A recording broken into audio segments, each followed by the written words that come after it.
Well, tell me, first of all, why are you out there?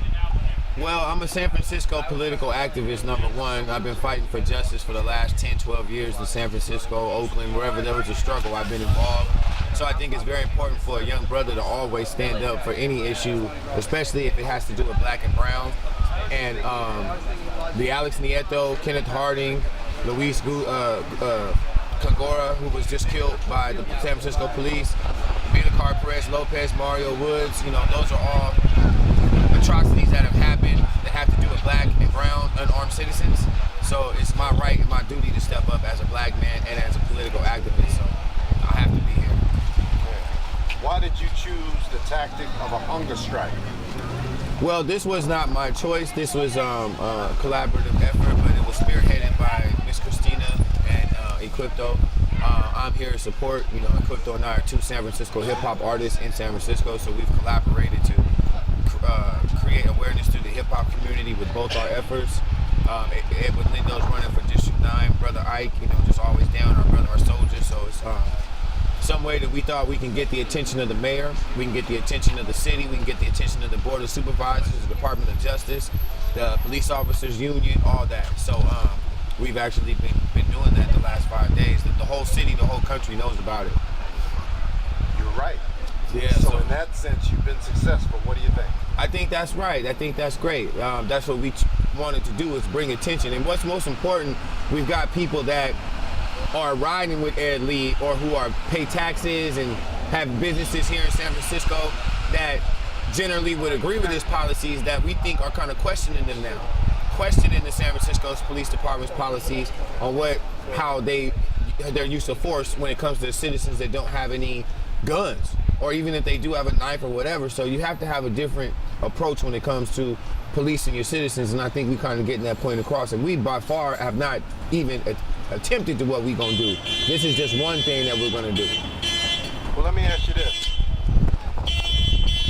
Do you think there's a relationship, or what do you think, if any, is the relationship between gentrification and this police terror that we see? Yes, sir. I believe that the gentrification and the police terror that we see, the commonality is that they're trying to get us out of the city. And I think they're trying to do an ultimate extermination with brown and black. See, I'm an endangered species. I'm a black man that's not in the penitentiary, that's not mentally ill, that's not out committing crimes. I'm an endangered species. They want my black ass dead. So you have to always understand that the context always come back to black and brown. I'm black, my skin, you black. We've been black our entire life. So every day you reminded that you black, whether you want to be reminded of it or not. So now the black and brown struggle has eclipsed to other people's struggle. Just like the civil rights, when the civil rights bill was passed, that didn't just help us, that helped Japanese, Filipinos, Mexicans, every other ethnicity, but they might be reluctant to admit it. So this right now is shining light on not only black and brown, but other people that be harassed by the police and deal with gentrification. But I think they're trying to get us out of San Francisco and out of the United States, period. I think they'd all like us to be dead or in jail. Depopulate us, have 5,000 brothers do what we like in the zoo. I know how these people get down. You see how they do zoos and animals and killing people. They love to have black people sitting up in some type of a museum somewhere saying, look at this black man. So I'm well aware of what's going on as a black man in America. Never forget that. So when I see these police and they trying to get us out, I'm not confused on what they doing. They don't want no black people here. Earlier, the discussion you were having with Captain, right, where he made the allegation that by the very fact that people are out, that people were out here was discouraging citizens in the neighborhood from using the facility that is the police station. Right. Now, I'm gonna be blunt.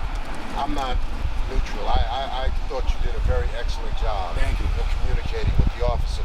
But could you tell us where you think he's coming from? I mean, do you think that people are really afraid to walk into the police station? Absolutely not. I think that he's getting pressure from his boss. I think that Chief Sir is calling him and like, look, man, they getting on me. What y'all gonna do? So that's why we're trying to deal with them diplomatic. I know how to talk to them police. as a black man, like I mentioned, being raised in America, I know how to talk to the police. If you don't know how to talk to the police and you black, that's a problem. So we was taught from knee high to a beer can how to talk to the police. So you don't have to disrespect the police or talk to them hella crazy to get your point across. He's under pressure because we ain't doing nothing wrong. We're out here exercising our American right, whatever amendment it is, to come out and to protest and to peacefully make our voice known. And they didn't think we was gonna last this long. I haven't eaten in over 130 hours. I haven't eaten since Wednesday night. And I feel like the best I probably ever felt in my life. So the struggle is just getting started, and we're gonna do radical things like this to make our point across. But Captain Perry's under pressure. He's been very, very amicable and very nice, and I commend him for that. And is allowing us to do things that are against the law. Maybe he might not be allowing us, but shit, he's not telling us to put it down, and he could do that. So we trying to deal with them the best way we can to get our point across. And you have to do it where you give respect. I respected him and he respected me. And I think that's where you got to start with the police anyway. Okay, now tell me this, what next? What's next? We have to put pressure on Ed Lee, and we have to put pressure on Chief Sir, and we have to get the people in San Francisco to stand up for what we talking about. For gentrification, you got to stand up against high rent, you got to stand up against homelessness, you got to stand up against road police department. There's a lot of things that the normal citizen in San Francisco can take their own charge with if they really want to do that. So we're just trying to create awareness with the average person that can call Ed Lee or call Chief Sir and tell them how they feel. Let your conscience do the talking. Just get all the information about homelessness, gentrification, road police, high rents, everything that's destroying the city, and you make your own decision, and hopefully your conscience guides you in the right way. So all y'all out there that pay rent, have these businesses, contribute to San Francisco millions of dollars in taxes, thousands of dollars in taxes, let Ed Lee know if you feel bad about police brutality and all these things I mentioned before. That's where we need to go forward. People power is what's going to change this world. And that's what we've been exercising here in San Francisco. People power. Because people power is the only way that we're going to get what we want in this world. And that's why they scared of it. That's a wrap.